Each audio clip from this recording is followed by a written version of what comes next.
Hello. When I first used this technology in March of 2020, I had no idea what was before us.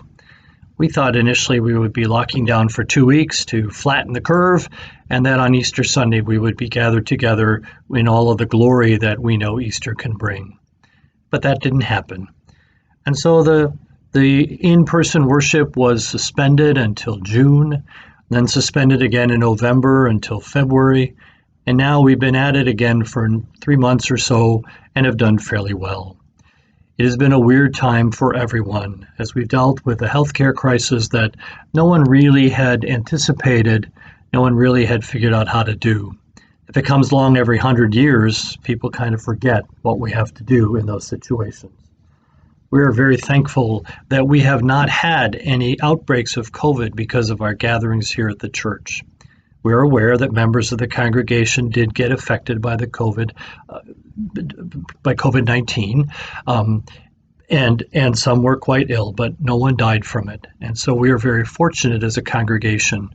We're aware that some of you have had family members who were not quite as fortunate, and we sympathize with you and care for you as you deal with that loss.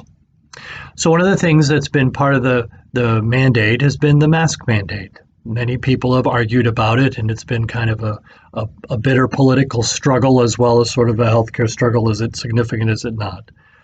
And last week, the CDC made a new announcement. They said that as of Friday, fully vaccinated people no longer needed to wear a mask inside. That was a radical shift. They also said that if you're unvaccinated, you don't need to wear a mask outside. And so we've come to a point where the pandemic may be behind us, at least to a significant degree. And so we as a church council met the other day and had decided that we would follow that protocol. So as of today, I can tell you that masks will no longer be required for fully vaccinated people in the church building.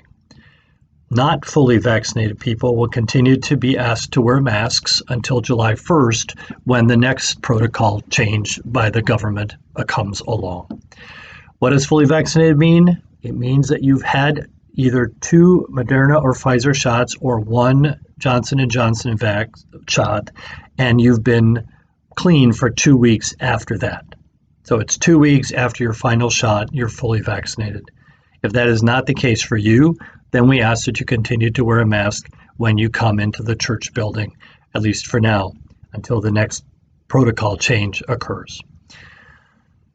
We are very thankful that you have done what we asked you to do. It has made it easier for us as a congregation to continue to offer in-person worship and to remain as a community of faithful saints, caring for one another, even when we didn't always agree with one another.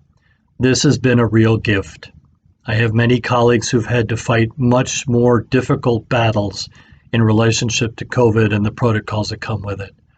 I thank you for your patience, for your endurance, for your willingness to participate, and most of all, for your continued support of the congregation that we all love.